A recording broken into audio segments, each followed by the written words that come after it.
Hello and welcome. My name is Matt, and I am going to give a bit of a rundown of the little wireless microphone lapel mounting rig. It's heavily inspired by the Ursa WireRig, which is this guy over here.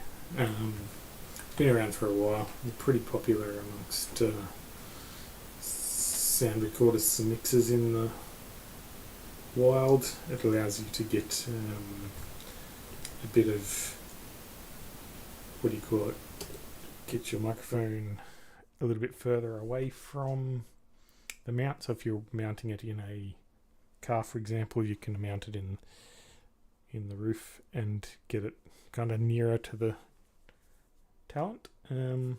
So this is what I've based it on. I'm not trying to rip it off, although this basically is kind of a knockoff version. I do recommend, if you want to support somebody and have the ability to get one of these, but I'm just going to show you the evolution of my version, which, if we go down to the over the table view, I can show you a little. It's quite a mess down here, but what we have here is, let's start from the start. First of all, the WireRig is what kind of got me thinking. This is where I kind of started with my prototypes, which is literally a piece of copper wire heat shrunk into a giant chunk of Polymorph, I think it is. It's not a particularly long piece of wire. It's kind of clunky. It's kind of messy when you consider like what this is compared to what that is. Which way am I? That way. What that one is. Yeah, it's lot chunkier and not particularly useful, considering that the Ursa has a 40 centimeter wire on it. That's like 10 centimeters, so a lot less useful. This is harder to conceal and kind of fairly useless, but that's kind of where I started with my playing around with these things. If we have a look on the base, what do we want to do? Go back to this camera for a second. We're going to have a look on the base. I got some double-sided tape, which I thought was one mounting method. And one kind of cool feature of this one is if I peel that double-sided tape, I've actually got a magnet embedded in it. So what's something metal that I have that I actually stick to? My Leatherman. You can actually, if you had a metal frame or something, you can actually stick to, yeah. So that's one feature of this one that I kind of like, which I haven't implemented in my other versions, but we might in future. So that's that. That's that guy. A little down the top table here. Then, after, why has, I don't know what I've done.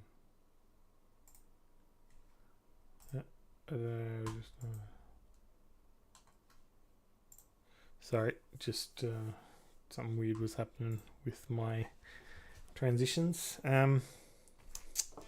Stick that back on there. Next step, kind of creating essentially like a DIY version, not 3D printed or anything, of the, can I get it on both cameras at once? There we go. Up. This is the 3D printed, not 3D printed version that I made. The wire in this one is still quite short, but it's 15 centimeters instead of like the 10 that the other one was at. it's kind of roughly there. If you look at the WireRig, I need like a side-by-side of the downside table, but you can see it's kind of similar to the Ursa WireRig, I guess, but it's made out of just cardstock, like plastic styrene, like model making styrene, a couple of layers glued together, kind of cut out and stuff. That's one way of doing it, and it actually works fairly well. It's white card, as you can see from the back, but you could, there's no reason why you can't do that way. And to mount it, you literally chuck some double-sided tape on the back, and then you can stick it to car visor or anywhere you want to mount it, door frame, kind of, you want to kind of get that lapel mic a bit closer. Sorry, I keep looking at my monitor and not the screen. Anyway, shortly after playing with this guy, my work actually bought, it's like a fairly crappy old 3D printer, but it works, bought a 3D printer. So I had to go modeling in Tinkercad, a couple of versions. Let's start with let's start with this page. Go over here. I'm also testing out a few things like transitions and stuff, and that's not the page I wanted. Sorry, when I transition, my shortcuts do weird things if I'm not selected in OBS. I need to tweak those. It's got a few things on it, but let's focus on these. Tried making a few kind of similar options. Kind of started with kind of this kind of thing. I think my thinking here was put a piece of copper wire out here. Then you can tuck like the lapel into one of these, kind of hook it up the end there. This thing's kind of a similar-ish version.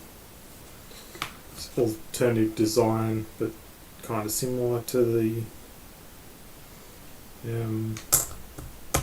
WireRig kind of setups. But sorry.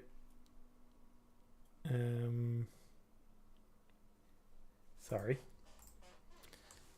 but kind of a bit weird and different. Didn't really like it. That's the base. There's some other things here maybe we'll talk at the end, but we'll go on to this guy. So this is, let me get that in the middle so I can do a bit of a, no, focus on that. Yeah, so this is basically what I came up with. I'm not sure of the size of the actual original, the actual genuine Ursa WireRigs. 35 by 25. My version is about 30 by about 24 or something millimeters, so kind of roughly the same size, I guess. But that one, we'll come back to that one in a second. So that's this is what it looks like in the 3D model. It's made in two parts. Let's go over to the other part. Let's go over to this here. So this is the two parts that you print.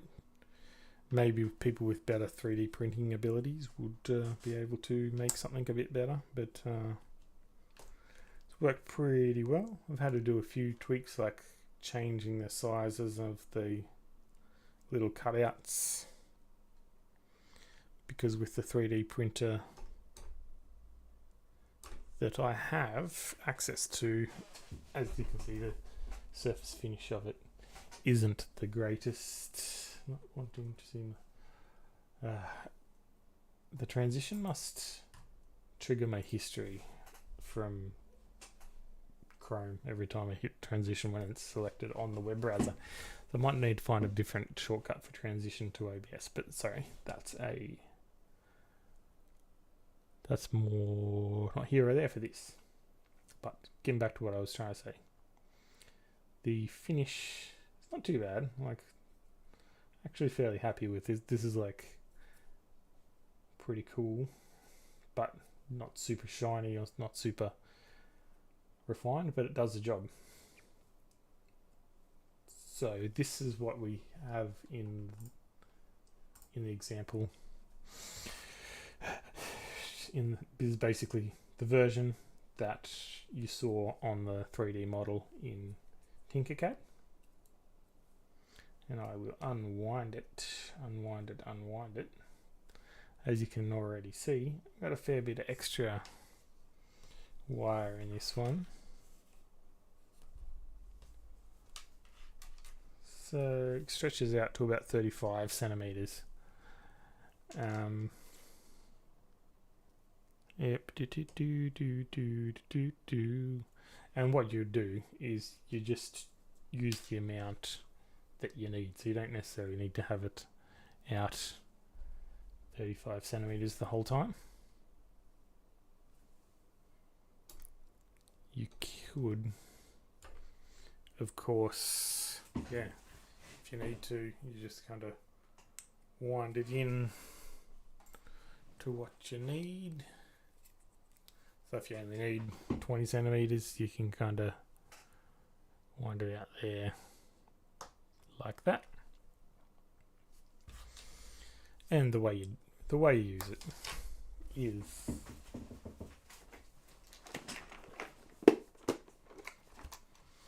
get yourself your bits and pieces. Not really going to fit that well on the thing, but use whatever you need. Some Rycoat stickies or a top stick. Any kind of double-sided sticky tape, really. I've got a little bit of top stick that's already cut up. We'll use that just so I'm not wasting a Rycoat sticky on this. So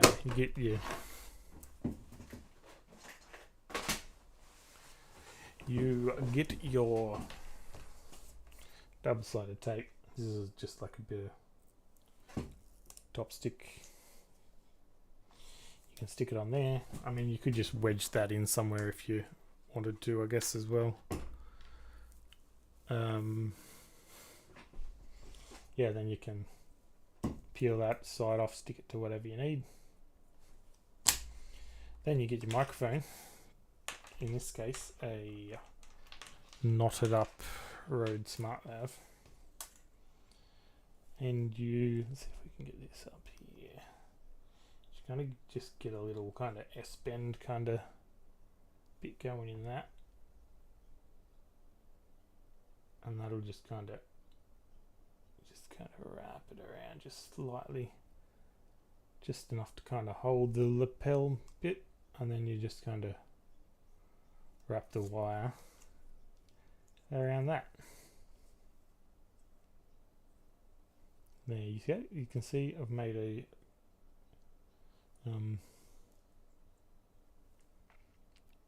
plant microphone, and the idea of these little wedges is they kind of tuck in and kind of secure the cable, or if you're going this way mounted it, you've also got the option to do that in the base ones. Then up here, depending on which side you take the cable around, you've got some little cable guides that will allow you to kind of snap that in there. Am I on the screen? Not even on the screen right now. It also depends on the type of cable, I guess. And yeah, so that is kind of what that looks like. Sorry for the lighting and that. This is not the greatest. It's got a very bright, very hard light coming from over here. I don't have a proper video set up in here right now. And that's that. That's cool and all. But you might have saw a couple of times when I switched over to the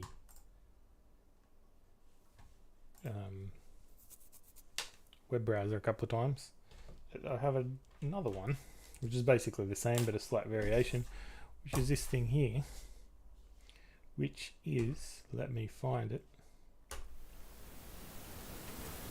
which is this one, which is, it's the same thing, but instead of being a rectangle, it's about roughly, I guess, what's that, 24 mil, only about an inch square, I suppose, which is this little critter, and that's the top and bottom. Yeah, as you see here, got some microphone mounting. So that's just a note I've got. So you get the two halves and you just drop a bit of super glue into this part and just sandwich them, and you end up with this guy. With this little guy, very square. And here you go, heat shrink 30 centimeters of 0.8mm copper wire. So that's the note to myself basically, but it's probably helpful to other people that are interested in making something like this. Don't know about the longevity of the setup, but this is, sorry, I mean the longevity of the bending in this, but so far with my experimentations it works pretty well. Actually, this is a good point. I'm just trying to see the picture. These two versions have the different sized. It's not focusing very well because it's a webcam. It's a bit too close. I don't know if you can see that, but the little hook parts in those two versions are actually slightly different. So this one looks like it's got a quite large one. The 3D printer I've been using wasn't was closing up that gap a bit too much, so I had to enlarge it to make it a bit more strong, basically. But yeah, the square version is a little bit more compact. I suppose it gives you a little less surface to glue to, but yeah, if we go back over to here, you can see, yeah, so I'm sorry if I'm rambling a bit here. I'm just kind of trying some things out, trying some live streaming, as you might have noticed, and trying some OBS things at the same time. But yeah, if you want to make one of these guys, get some 0.8mm copper wire. It seems to be the best diameter. It's not too chunky, not too thick, because this first one that I made, I think it's probably like 1mm or something. It seems a little bit stiff. And then what I did is I just got some heat shrink, folded the end over. Let's go, which camera can I see this the best in? Let's go to both cameras. You can kind of see that there, probably more on the overhead camera than the, let's go full overhead camera. So you can kind of see on the middle there, I just folded the end of the copper wire over so it's rounded, not like a sharp pointy bit. And then I've actually added a tiny extra bit of heat shrink to the end to kind of just give it a little bit extra on the tip there.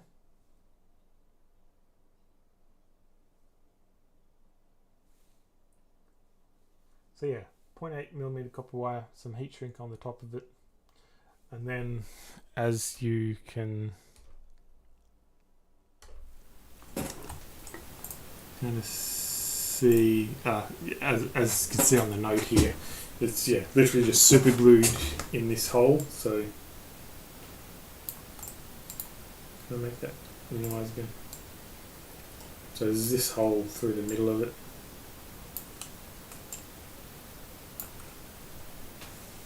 Which is pretty cool.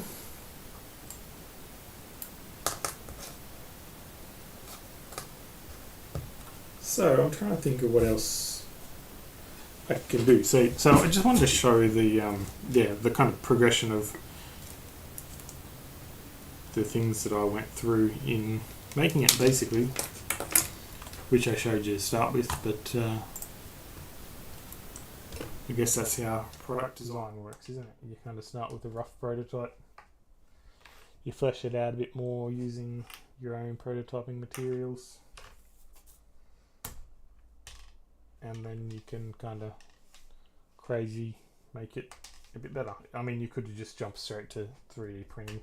Rapid prototyping is basically what 3D printing was designed for.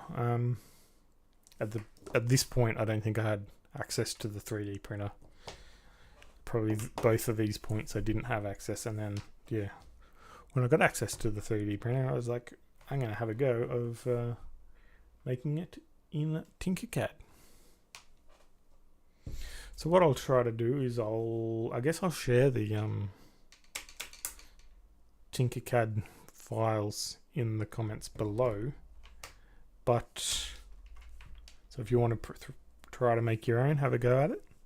But I'm going to strongly recommend people support Ursa. I can't remember his name, but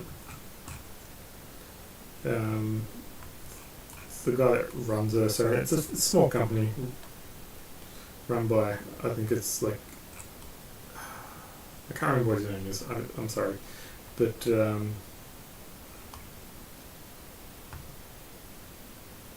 he runs it with his wife or partner, I think. Simon Bosch and his partner Laura Smith. So small company. So while I like making things myself and do want to try making my stop doing that. God damn it. I need to find a different transition shortcut for OBS because that is driving me crazy. So I do recommend, if you have the resources, if you're on a proper show where you can expense some things like this, support Ursa. I think they're about $40 or $50 each for one of these guys. But what I would recommend is supporting them.